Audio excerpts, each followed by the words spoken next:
Cláudia Flach. Agora descobrimos que é Cláudia Flach porque é em alemão, né? Então vamos falar direitinho, mas também chamamos de Cláudia Flach, que vocês vão aí porque ela é super conhecida, nossa médica integrativa. E eu queria saber o seguinte, das maiores dores das mulheres com o tempo, com a idade, é não só perder peso, mas também manter a massa magra.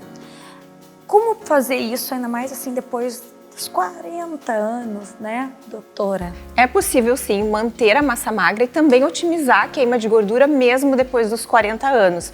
Mas claro que nesse período a gente tem que ter um pouco mais de foco, um pouco mais de atenção.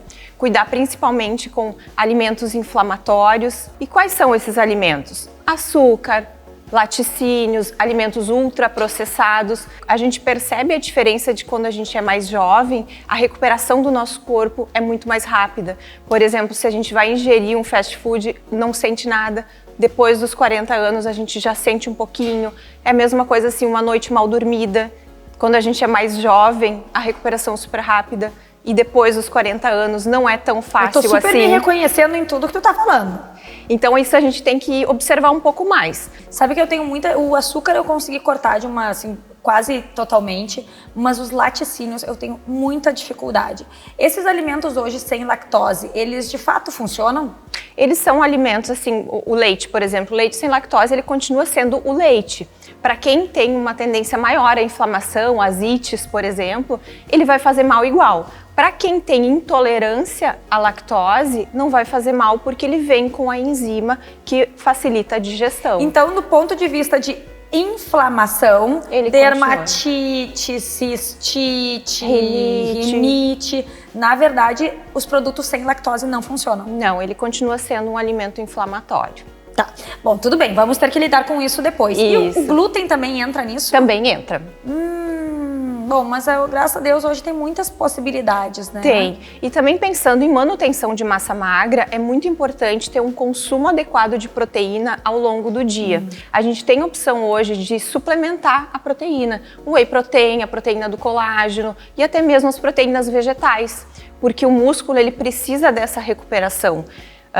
Exercício físico é em qualquer idade, mas depois, principalmente depois dos 40 anos, que a gente perde massa muscular pelo processo de envelhecimento mesmo, a gente tem que fortalecer eles. E aí o ideal é que a escolha seja um exercício de força, uma musculação ou outra categoria que seja de força, de resistência mesmo. E é super importante porque quando não é só para ficar fortinho ou bombado, para quaisquer atos da vida, vai viajar, levantar mala, se tu tá enfraquecido, tudo vai se tornando um problema.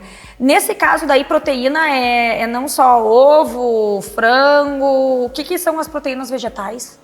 As proteínas vegetais têm a opção de suplementar, mas assim, o feijão tem proteína, a ervilha tem proteína, grão de bico tem proteína. Então essas são opções de ter na alimentação, mas a gente observa que as pessoas não têm um consumo adequado de proteína, principalmente quando a gente fala em ganho de massa muscular, porque a gente tem o exercício e tem que ter o alimento para o músculo. Pois é, não adianta só pensar então em perder gordura. As pessoas muitas vezes pensam, tem que perder gordura. Não, só aí o que tu falou, né? Reduzir os alimentos inflamatórios, aí aumentar a ingestão dos anti-inflamatórios e aumentar também o consumo de proteína. De proteínas. O que mais que tu sugeriria que dá para botar nessa equação? Aí é importante a gente sempre analisar a nossa parte hormonal, porque com o passar da idade a gente tende a ter menos hormônios. E também assim, a inflamação diminui a produção de massa muscular por diminuição de testosterona e também de massa óssea, porque a testosterona também tem relação com isso. Então, avaliar os níveis hormonais e, se for a necessidade, repor a parte hormonal é importante também, porque toda vez que a gente tem uma deficiência, assim como nutricional, hormonal também atrapalha no ganho de massa magra e na perda de gordura. Por exemplo, eu citei a testosterona porque ela facilita tanto a queima de gordura quanto o ganho de massa magra, mas também tem a opção do cortisol, que ele facilita o acúmulo de gordura. O cortisol é o hormônio do estresse, então ele facilita a gente acumular gordura e dificulta a gente a perder ela também. Não tem jeito, toda vez que a doutora Cláudia vem aqui, eu sempre saio com essa ideia reforçada de que a gente é um todo, tem que olhar para todas as variáveis, todas as nuances que a gente tem como essa máquina do ser humano e olhar também com carinho para fazer com que ela funcione de forma azeitada, com azeite extra virgem, sem dúvida nenhuma, que é o saudável, né, doutora? Sim, com certeza.